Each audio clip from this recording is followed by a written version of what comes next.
What's a review today with the weekly set review of Monday Night Raw. They kicked out the show with main event Jey Uso, the World Heavyweight Champion, coming out, yeeting with everybody in the crowd and everything, all hyped up. He starts talking and he's interrupted by the one and only Paul Heyman. He goes to talk, Jey Uso's going to talk about Logan Paul, and he's interrupted by a different Paul. Paul Heyman comes down, and Paul Heyman, I swear he was going to have a heart attack. He was screaming so aggressively and loud, his face turned so red. I was like actually worried for him for a second about how Roman Reigns, that he's the reason why Roman Reigns was champion for so long, for over 1,000 days, and they ran dominant as the tribal chief in the bloodline for 5 years. Now the bloodline's over and Roman Reigns lost to Cody Rhodes at WrestleMania 40. That's his fault, and he never came back for Paul Heyman. He left and get beat up by Solo Sikoa and all them. And then he just goes on this huge rant about CM Punk too. And then James was like, how does that affect me? He goes, it doesn't at all. He goes, what affects you is Seth Rollins wants your World Heavyweight Championship. And he goes, I'll give you a favor. You pick anytime, any place where you're going to defend your World Heavyweight Championship. James was like, all right, how about tonight? 4 letters, 1 word, yeet. Jey Uso versus Seth Rollins tonight as the main event. Then we had Penta go one-on-one with JD McDonough, because last week Penta cost JD McDonough and Finn Balor the number 1 contender tag title match. This match was pretty good, going back and forth. And Penta ended up jumping off the top rope, taking out JD McDonough and Carlito. I just have Finn Balor there because he was also on ringside, causing chaos. Chad Gable came out and almost cost Penta the match by pushing him off the top rope.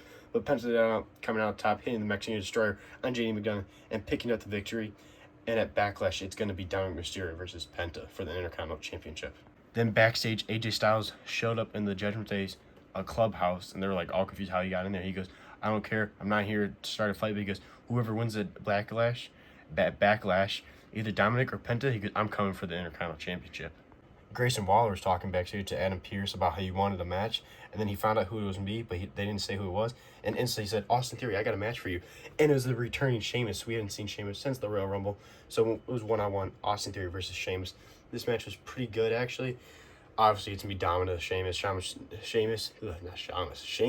was dominating Austin Theory most of the match, and Austin Theory got a little bit of offense, but Grayson Waller, man, he's just showing how much of a jerk of a friend he is.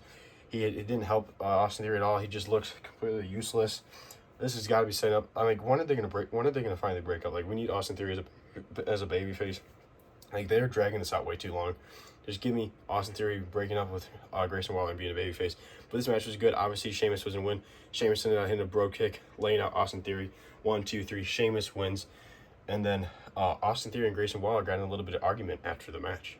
Then we had the return of Rusev in the ring for WWE. First match in like 5 years against Otis. This match was actually really good. They beat the holy hell out of each other all around outside of the ring. They threw him over the announce desk and everything, beating up Otis. And then Rusev ended up tapping out Otis. Oh, Otis tapped out. He kept on holding on, and then the headlock thing. And then finally he went to sleep. The ref pulled him off him. Then Akira Tozawa went to go face-to-face with Rusev. Rusev's like, you're fine. You're not worth it. And he leaves, and he comes back, lays out Akira Tozawa, and put Otis back in the chokehold. And then they had to have security. They rip off Rusev off the chokehold. Adam Pearce was out there yelling and everything, and that set up the next segment. Adam Pearce called in Pat McAfee into the ring and called out Gunther to go face-to-face, because that Saturday at Backlash is me, Pat McAfee versus Gunther. He's like, I want you guys to get it all out, no fighting, but yeah, keep it professional, get all your anger out right now. So Pat McAfee was saying, he goes, this new Gunther review, after losing the World Heavyweight Championship, is soft. He goes, the old Walter that would walk around everybody is gone. The person that it was 80% of the time in the WWE main roster champion is gone. This new Gunther is soft. And Gunther's like, all right, you got my attention. He goes, I'm going to bring my A game. I'm going to destroy you at Backlash. He goes, last weekend was your daughter's birthday, and how special that was for you. He goes, that's how special this beating I'm going to give to you on Saturday is going to be to me. So Gunther is ready to absolutely destroy Pat McAfee. Obviously, Gunther's going to win this, and he's absolutely going to kill Pat McAfee. Honestly, in my opinion, Gunther should beat him up so much that Pat McAfee should be pouring blood. Like, it just make it look Gunther so dominant on Saturday at Backlash. But honestly, I'm kind of interested in this match. Becky Lynch came out to the ring and started cutting a promo, and then was interrupted by Lila Valkyria. They went on a rant and everything about how Becky Lynch is like, she took out Bayley, nobody cared, she isn't important. Neither is Lila Valkyria and everything. But just setting up their match on Saturday. I'm assuming it's going to be on Saturday. Yeah, it is this Saturday at Backlash for the Intercontinental Championship. Becky Lynch versus Lila Valkyria for the Intercontinental Championship at Backlash in St. Louis. Really, in my opinion, I don't care about this match at all. Io Sky went one-on-one with Roxanne Perez. It was a pretty good match going back and forth and everything. Io Sky ended up picking up the victory, and Roxanne Perez got up and shook her hand all nice, and then Julia from behind attacked her. So once again, Roxanne Perez and Julia are not being fair and everything, attacking people. I'm assuming they're now full-time main roster people. They're no longer NXT, but Io Sky defeated Roxanne Perez. Then it was time for the main event for the World Heavyweight Championship. Seth Rollins versus Jey Uso. This match was a banger. They beat the holy hell out of each other. Very close calls and everything. Back and forth, honestly, but there was one spot where Jey Uso suicide dived out of the ring, taking out Seth Rollins. Seth Rollins goes flying over the announce desk, and I noticed his back of his head actually got busted open because there was blood on Jey Uso from Seth Rollins and stuff. He kept on checking the back of his head. But when Jey Uso did that, his tennis shoe went flying, so I thought that was honestly pretty funny. But when they got back in the ring, going back and forth, everything, Jey Uso went for the spear, and Seth Rollins caught him with the pedigree mid-spear like how he did to Roman Reigns at WrestleMania 41. It was really cool. He kicks out. Seth Rollins hits him with a stomp, and Jey Uso kicks out. He's like, what is this going to take? Jey Uso does all his stuff. Seth Rollins kicks out. Braun Breaker and all them are pissed. And then Jey Uso goes in the top rope, and Braun Breaker takes his legs out. Seth Rollins hits him with a superplex. Stomp. 1, 2. Kick out by Jey Uso. Then Sami Zayn comes down to the ring and takes out Braun Breaker for a little bit. He's cheering on Jey Uso and everything. Jey Uso goes through the spear and the splash, and Seth Rollins kicks out, and then a spear to Sami Zayn by Braun Breaker. And then Braun Breaker hid under, like, right by the apron and the steps so the ref couldn't see him.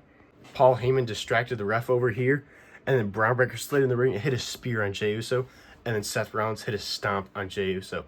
And right before the pin, CM Punk's music hits. CM Punk comes down to the ring and takes out Seth Rollins with a steel chair and Braun Breaker with a steel chair.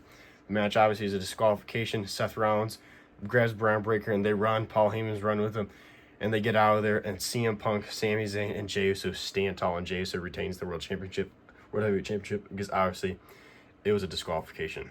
In my opinion, this main event was amazing until CM Punk came out. They did not need CM Punk. The crowd was so over, so hype. I wanted Seth Rollins to win because honestly, Jey Uso is a born World Heavyweight Champion. I love this new group. It would have been perfect. They cheat. Obviously, Jey Uso gets screwed. Like, perfect way to do that. In my opinion, I literally sighed out loud when CM Punk came out. Like, we did not need him. Like, it's cool to have CM Punk wrestling, but we did not need him in this main event, in my opinion, at all. Like, I feel like the CM Punk Seth Rollins story should be over. Like, it's him coming out from this main event, like, it was so unneeded. I understand Sami Zayn because last week and everything, they're setting the story up and everything, but why CM Punk? Like, there was no point of introducing CM Punk tonight, I guess, to get back from when they laid him out a couple weeks ago when this new faction formed, but I feel like this main event did not need it. Have Seth win the title, and then CM Punk come back and go after him maybe for the title or something. I feel like this was unnecessary. I didn't really like it. Maybe you did. Drop down comment below if you thought CM Punk coming out was good or not. I didn't like it. Overall, I thut the match was great, and everything else of the show was really good. I just thought CM Punk showing up was mid. But I'm assuming this is setting up. It was 3 guys standing tall. CM Punk, Sami Zayn, and Jey Uso. There's only Seth Rollins and Braun Breaker. They need a third man because Paul Heyman can't wrestle. So maybe this is setting up for a third man for this new group.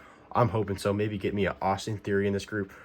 Or, since Jey Uso's feuding with Logan Paul, could you imagine Logan Paul joining this? I hope to God he does not join anybody but freaking Logan Paul. Give me, like, an Austin Theory, in my opinion. I feel like that's the best option. Or another person would be crazy, would be LA Knight. Can you imagine LA Knight as a bad guy? That'd be crazy. But overall, I thought the show was actually a really good Monday Night Raw. This main event, I thought it was great. Besides CM Punk showing up, I thought CM Punk showing up actually kind of, like, did damage to the main event, like, quality, in my opinion. I thought starting the show off with Jey Uso and Paul Heyman in the ring on Mike was great. JD Gunn and Penta was good. This whole feud with Gunther and Pat McAfee, in my opinion, has been very entertaining. Rusev just dominated Otis, like, really doesn't mean anything because it's freaking Otis. Cool to see Sheamus back. I'm going to give this Monday Night Raw, though, a solid 4 out of 5, and I'm very excited for Backlash. John Cena, Randy Orton, Gunther, Pat McAfee, also Penta and Dominic Mysterio. And then I don't know, is it going to be a tag match between Sami Zayn and CM Punk versus Seth Rollins and Braun Breaker. Is it going to be a triple threat? Or is Jey Uso going to defend? I think Jey Uso might defend his World Heavyweight Championship against Logan Paul. I don't know. But I thought this Monday Night Raw was pretty good. Besides CM Punk showing up, I thought that was a diss to the main event. But overall, great show. This is JRW. Make sure to like, subscribe, and I'll see you guys in the next one.